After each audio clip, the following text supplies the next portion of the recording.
Kalau bicara LGBT dengan hak asasi manusia itu memang menjadi perdebatan panjang, sebab di sisi lain ingin diakui sebagai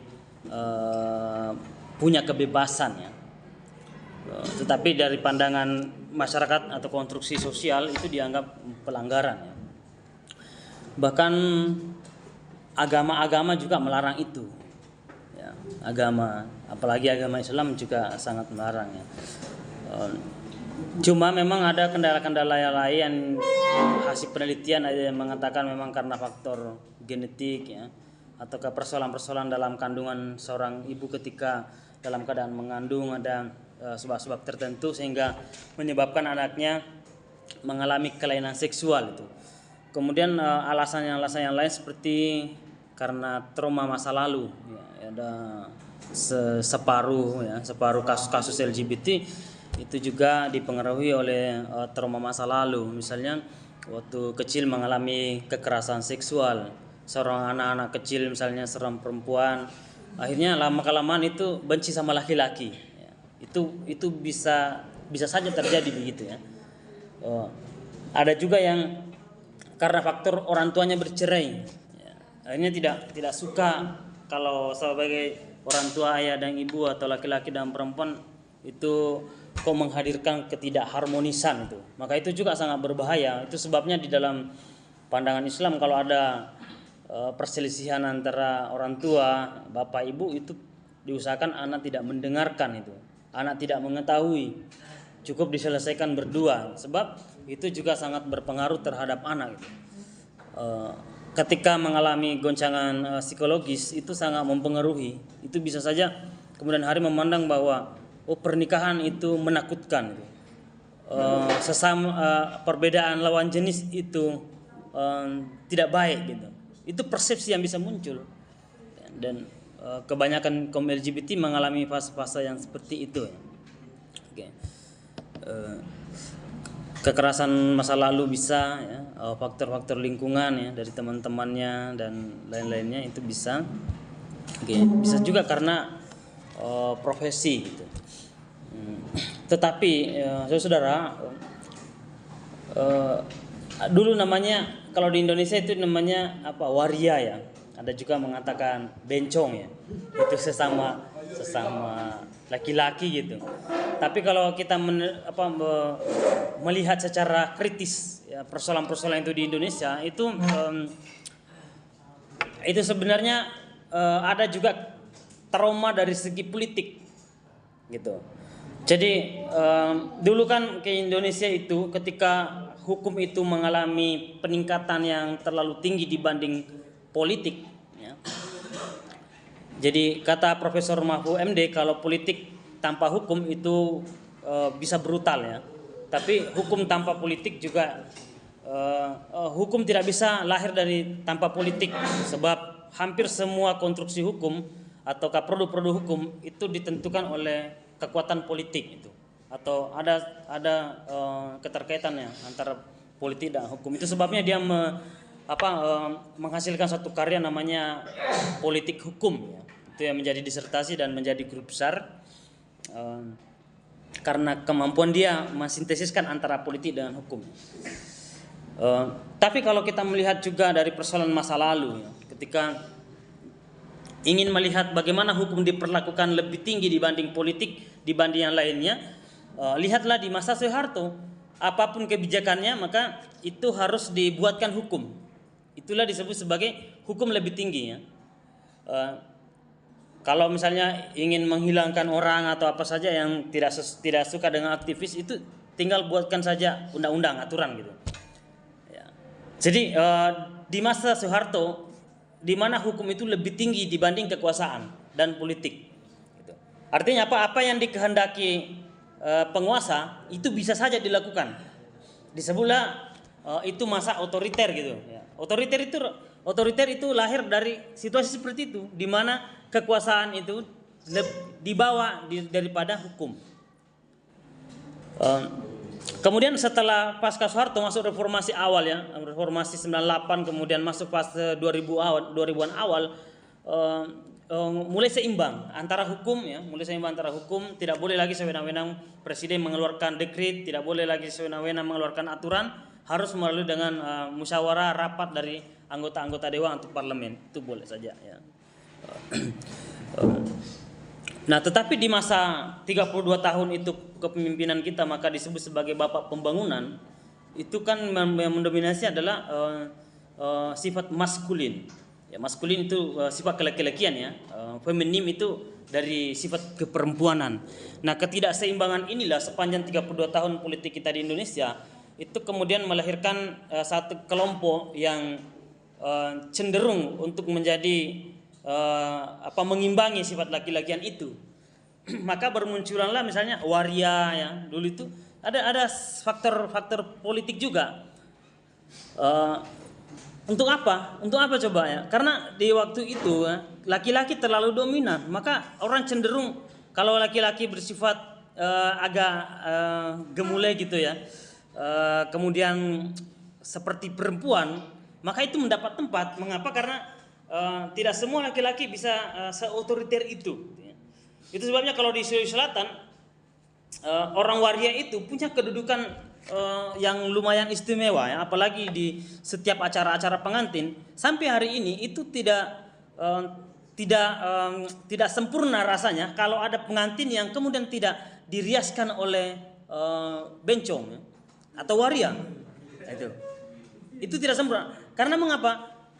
Dari segi masakannya, dari segi dekorasinya, dari apa itu unggul dari segala hal, melebihi perempuan. Itu.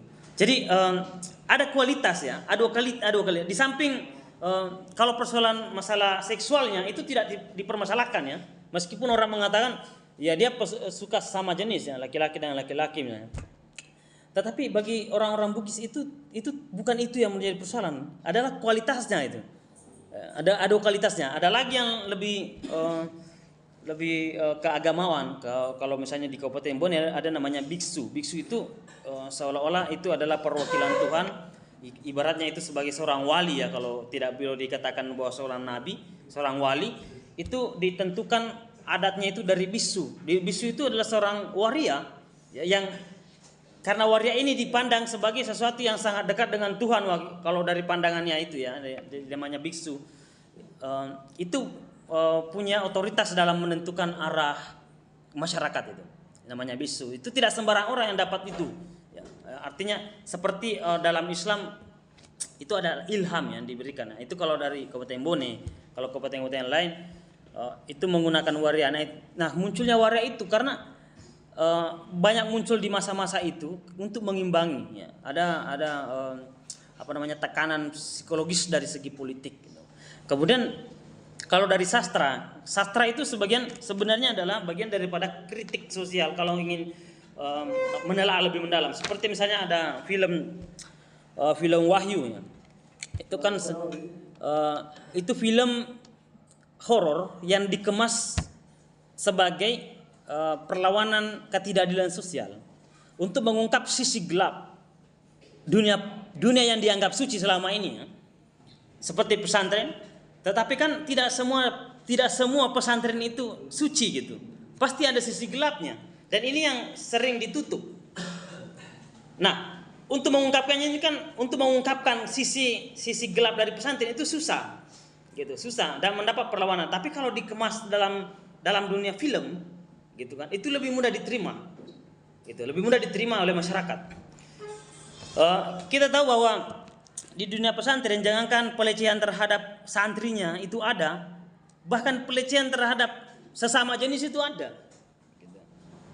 Ingat beberapa pekan lalu siapa yang Habib yang ditangkap itu? Siapa? Syekh ya. Ya coba. Gelarnya aja Syekh gitu kan. Tapi tidak masuk akal ya kalau dalam pandangan kita gitu. Ada yang bertanya tadi, mengapa suka sesama jenisnya lah? Itu kan permasalahannya. Jangankan orang awam ya, jangankan orang umum, orang dari pesantren saja itu ada. Syekh Ahmad Al-Misri ya. Syekh Ahmad Al-Misri itu kan udah ditangkap polisi. Itu apa namanya, punya kasus ya, punya kasus terhadap pelecehan terhadap santri laki-laki. Gitu. Bayangkan ustadznya sendiri loh ya. Ya. Apalagi kalau lawan jenis ya ustadznya dengan santrinya itu banyak itu. Ya, banyak. Ya. Bukan berarti tidak ada ya, ada gitu. Tapi berusaha ditutup ya. Ada juga kasus Ustadz Zulfikar ya. Dari pesantren di Lombok Barat waktu itu, katanya pencabulan terhadap santri laki-laki. Nah itu kan fenomena sosial yang susah untuk dimasuki ranah itu untuk dikritik. Tapi kalau diangkat dalam dunia layar lebar misalnya atau film, nah film ini ditonton dikemas dalam bentuk horor ya, hantu misalnya. Tetapi itu adalah bentuk perlawanan terhadap diskriminasi sosial. Artinya ada kegelapan di dalam tempat itu yang mesti diungkap. Tuh. Itu fungsi dari film ya, film horor terutama di Indonesia itu. Jadi kalau ada yang mengkritik film di Indonesia itu murahan, film horor itu cukup mengandalkan kain kafan, malam-malam gonggongan anjing apa saja udah selesai gitu. Enggak semudah itu gitu. Ya film horor itu di Indonesia adalah panggung untuk melakukan perlawanan di saat kita tidak memiliki kekuasaan untuk mengungkap gitu. Jadi misalnya Anda di masa Presiden Soeharto itu ada banyak kasus, ada perempuan sangat cantik di Jogja diperkosa oleh beberapa anak dari pejabat, itu tidak dipermasalahkan kasusnya karena orang tuanya sebagai pejabat. Itu banyak tempat, banyak kasus. Nah, kemudian ingin dilaporkan, bingung kita mau melapor ke mana karena semuanya saling melindungi. Nah, jalan satu-satunya adalah melalui dengan karya sastra, karya seni. Baik itu menulis sastra, menulis novel, kemudian diangkat di layar lebar ataukah difilmkan. Itu sebabnya film-film hantu di masa itu sangat laris tuh. Ada Susana, ada Si Manis dari Jembatan Ancol, apalagi tuh Sindar Bolong. Coba lihat kasusnya itu, mengapa menjadi hantu? Itu kan rata-rata diperkosa. Itu kan Si Manis di Jembatan Ancol itu kan gadis yang sangat cantik sekali di desa itu, di tempat itu. Kemudian dia menjatuhkan diri di jembatan itu karena hasil dari pemerkosaan. Karena mengapa? Dia sudah melapor kemana-mana tidak didengarkan. Perempuan tidak didengarkan itu. Ya kasus-kasus banyak sekali itu. Tragedi-tragedi di Marsina gitu kan. Pemerkosaan banyak, penghilangan jejak-jejak Marsina dan macam-macamnya. Banyak kasus di era-era itu di mana perempuan mengalami diskriminasi yang luar biasa dari kaum laki-laki yang ketika perempuan bersuara itu tidak bisa didengarkan. Haknya tidak diberikan itu. Perlawanannya tidak cukup, maka untuk mengkritik secara mudah maka diangkat dalam dunia film. Maka kalau saya menonton film hantu itu, baik itu di TV maupun di bioskop, saya tidak pernah kaget atau saya tidak pernah takut gitu. Justru saya mendalami ya. Saya mendalami itu, kenapa dia menjadi hantu? Oh, karena dia pernah diperkosa dan pemerkosanya bebas berkeliaran gitu. Maka dia jalan satu-satunya membalas itu dengan cara menjadi hantu gitu. Iya, itu membuat pembalasan. Karena kalau membalas dari segi politik nggak bisa, membalas dari segi hukum nggak bisa, nggak mampu mencapai itu. Apalagi orang dari kelas bawah nggak punya kekuatan itu, nggak punya uang, nggak punya relasi. Nah, jadi saudara dalam melihat melihat layar lebar itu, melihat film dan macam-macam, Anda resapi coba makna terdalam di balik pesannya apa gitu ya. Itu ada konstruksi sosial sama dengan tadi itu. Selama ini siapa coba yang mau berani mengkritik pesantren? Bahkan wartawan-wartawan yang seperti Tempo aja itu, iya itu kemudian harus minta maaf gitu ya. Padahal dia hanya mengungkapkan kebenaran yang ada di dalam satu pesantren, tapi dikritik habis-habisan. Akhirnya kan dia harus minta maaf gitu. Iya banyak wartawan-wartawan. Nah, karena semuanya jalan buntu itu ada ya, jalan buntu itu sudah tidak ada lagi jalan ya, kecuali jalan buntu untuk mengungkap sisi gelap dari satu tempat yang dianggap suci. maka itu difilmkan itu. Meskipun itu menuai kritik yang cukup lumayan, tapi itu sama dengan kasus-kasus kampus aktivis ya di waktu-waktu masa-masa dulu di Jogja di mana-mana itu. Ada juga yang menulis buku Tuhan izinkan aku menjadi pelacur. Wah itu buku yang menarik sekali itu ya, bagus banget itu ya. Itu buku yang saya tamatkan berkali-kali itu. Mengapa? Karena di situ Anda akan melihat wajah aktivis, Anda akan melihat wajah kelam dari seorang partai politik. Ya, Anda akan melihat partai Islam yang menganggap dirinya Islami. Ada semua berkumpul di situ dari seorang mahasiswa. Ya, seorang ada yang mengatakan novel ini ditulis berdasarkan kisah nyata dari seorang mahasiswi di kampus Matahari Kembar. Nah, orang menerawang lah di Jogja. Kemudian ini dia dirusak sama aktivis, kemudian sama dosennya. Setelah dosennya menjadi jadi germo, kemudian diperkenalkan ke petinggi-petinggi partai Islam, itu sama dengan mahasiswinya gitu. Nah, itu sisi gelap dari suatu kampus dan lembaga suci yang disebut sebagai label Islam itu diungkap melalui dengan sastra. Gitu. Jadi jangan melihat judulnya gitu ya, judul saja. Anda dalami itu apa pesan dan maknanya dia. Makanya dia mengatakan Tuhan izinkan aku menjadi pelacur ya. Itu ternyata dia mengatakan setelah aku menjadi sepertinya aku menjadi tahu ya selama ini menganggap dirinya so suci ternyata begini juga karakternya cuma begini doang gitu ya. Yang menganggap dirinya aktivis hebat, aktivis muslim atau aktivis yang berapi-api mensucikan diri, tapi ternyata di lapangan begini juga sikapnya tuh. Nah, itu dia ungkap semua itu. Sisi gelap dari semua kesucian yang dianggap dirinya suci ternyata munafik gitu. Nah, itu Anda baca buku itu. Jadi ambil dari sisi positifnya ya. Jadi membaca itu ya harus kritis dan mendalam. Nah, jadi persoalan hak asasi manusia itu memang adalah hal yang fundamental di dalam kehidupan kita dan itu harus dijamin. Dan Islam juga ya, kalau dari segi sejarah dari Eropa, awal Amerika berdiri itu hak asasi manusia juga sudah mulai dikembangkan. Kemudian masuk ke Indonesia juga dikembangkan Presiden Soekarno.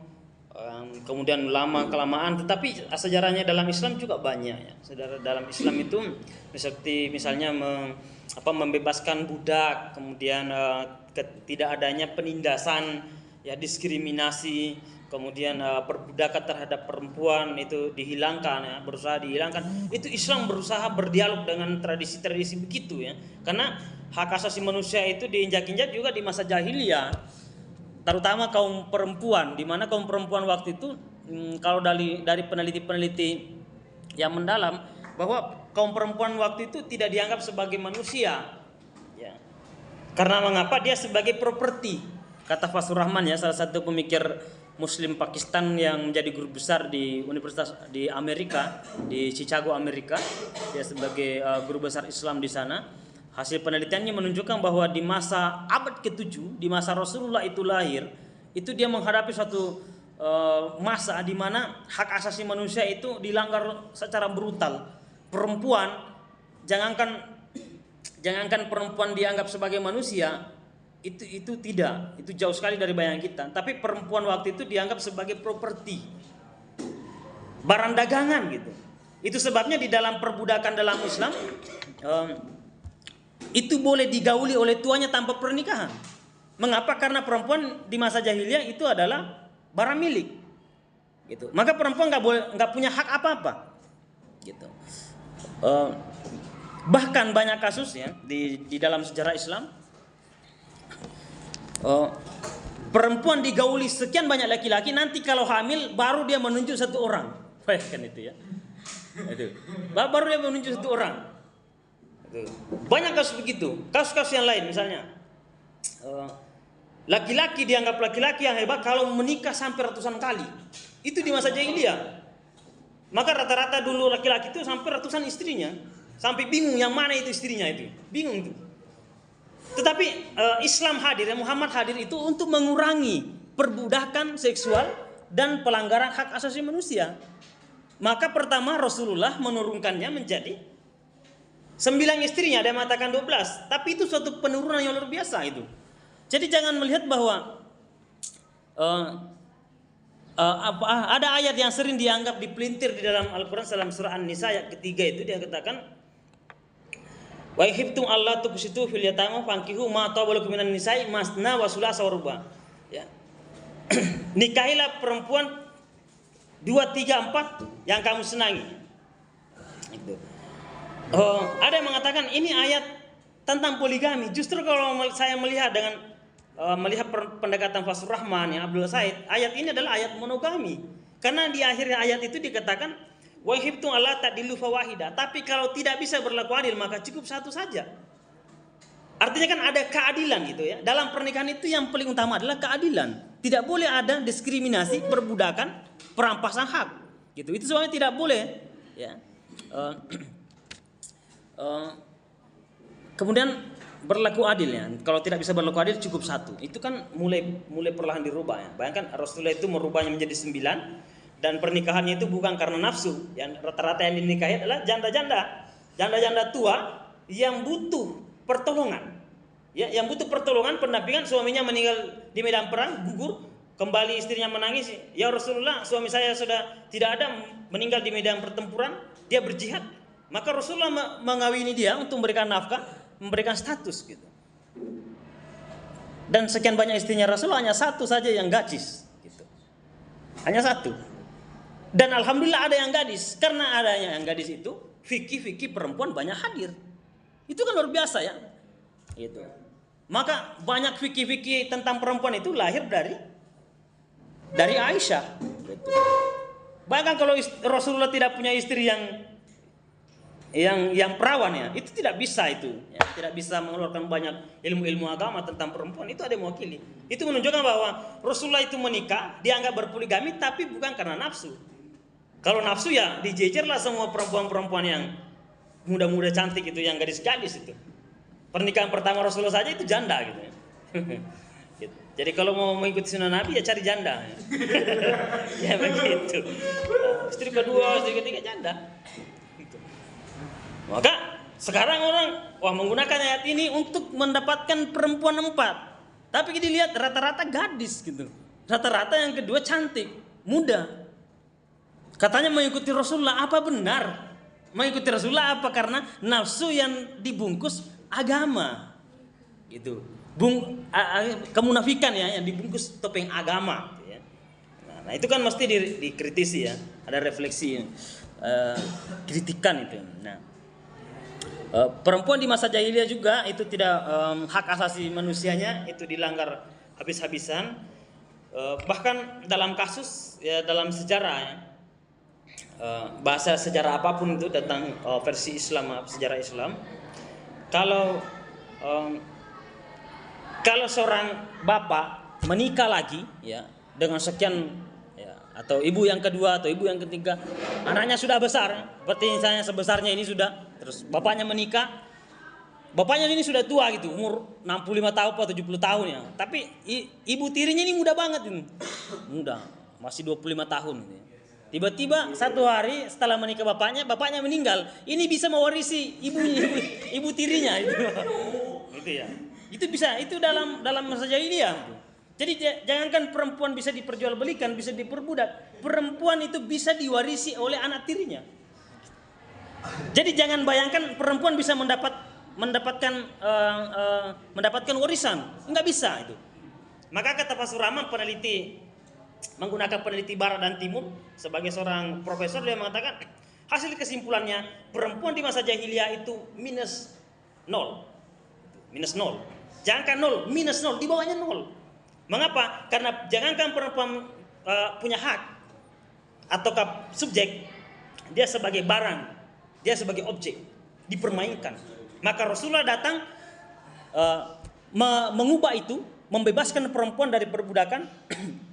Dari setiap pelanggaran agama kan kamu bebaskan budak itu.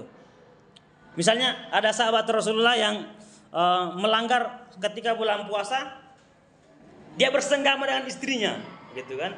Kemudian dia khawatir itu, bagaimana caranya itu? Kata Rasulullah, bebaskan budak. Nah bayangkan, jadi kesalahan apa dalam agama waktu itu? Rasulullah itu selalu mengatakan bebaskan budak. Artinya apa? Rasulullah itu ingin mengangkat derajat kaum perempuan yang diperbudak waktu itu supaya bebas, dia merdeka, dia punya hak gitu. Rata-rata. Nanti kalau nggak bisa, ya Rasulullah aku saja budak, gimana caranya saya membebaskan budak? Nggak punya dana gitu. Nah, kan dia harus ditebus sekian banyak waktu itu. Akhirnya kalau begitu ya kamu menyumbang ke banyak orang miskin, ke fakir miskin kalau mau menebus dosa puasamu yang kau batalkan karena senggama dan istrimu di siang hari. Maka dia juga mengatakan, ya Rasulullah, aku yang paling miskin di desa ini. Itu kan. Terus apa yang kau punya kalau begitu? Kalau begitu kamu puasa lagi. Nah gimana? 30 hari aja disuruh puasa, saya melanggar ya. Apalagi disuruh berpuasa berturut-turut, ya, berturut-turut sekian panjangnya.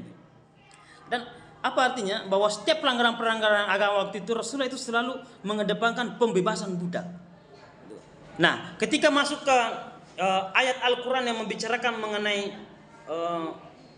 pembagian harta rampas, pembagian harta warisan. Kan di dalam sejarah laki-laki mendapat 2, perempuan mendapat 1 dalam perbandingannya ya, dalam perbandingan hukum fikihnya. Tetapi kalau pemikir-pemikir mendalam bahwa Rasulullah itu adalah kepintaran Rasulullah dalam mengubah strateginya, yaitu perempuan bisa menerima. Jadi bukan karena faktor perempuannya 1, laki-lakinya 2. Kemudian ada yang mengatakan bahwa itu tidak adil. Justru itu keadilan karena sama-sama sebagai penerima. Dulu itu perempuan cuma bisa diwariskan ke orang lain, bisa diperjualbelikan. Sekarang sudah mendapat haknya. Sekarang waktu itu Rasulullah sudah bisa perempuan itu mendapat harta warisan. Dulu belum bisa. Kata Pak Surahman, bukan persoalan angkanya. Jadi boleh perempuan 3, laki-laki 1, boleh perempuan 2, laki-laki 1, itu boleh-boleh saja.